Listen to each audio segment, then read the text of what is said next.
আর উদীচী অফিসে কেন প্রতিবাদ নিয়ে আসবে?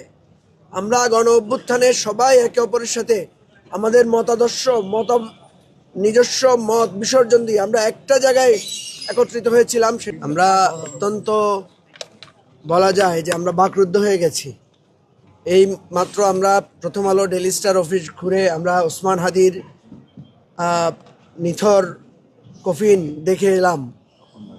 আজকে সেখানে বসেই আমরা শুনেছি যে উদীচীতে এই ধরনের ঘটনা ঘটেছে, সেখান থেকে আমরা দ্রুত এখানে এসেছি।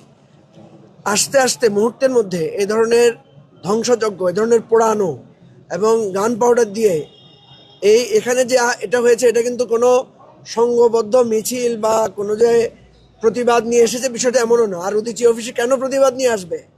আমরা গণ অভ্যুত্থানে সবাই একে অপরের সাথে আমাদের মতাদর্শ নিজস্ব মত বিসর্জন দিয়ে আমরা একটা জায়গায় একত্রিত হয়েছিলাম, সেটা হচ্ছে ফ্যাসিবাদের পতন এবং বাংলাদেশকে একটা নতুন রাজনৈতিক বন্দোবস্তে নিয়ে যাব। এটা ছিল আমাদের স্বপ্ন।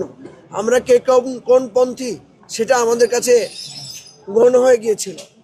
আজকে উদীচীতে এই যে সাংস্কৃতিক জায়গাগুলোতে আমরা দেখলাম যে ওসমান হাদি সে একটি সাংস্কৃতিক আন্দোলন করেছিল। প্রথম আলো এবং ডেইলি স্টারে গেলে আপনারা অবাক হয়ে যাবেন, সেখানে আমাদের জুলাই অভ্যুত্থানের যে সমস্ত ছবিগুলো ছিল, স্মৃতিচিহ্নগুলো ছিল, সেগুলোতে প্রথমে আগুন ধরানো হয়েছে। তাহলে এটা কারা করেছে? আজকে উদীচীতে যে দলিল দস্তাবেজ, যে সমস্ত যন্ত্রপাতি, যে সমস্ত আমাদের সাংস্কৃতিক নিদর্শনগুলোকে পোড়ানো হয়েছে।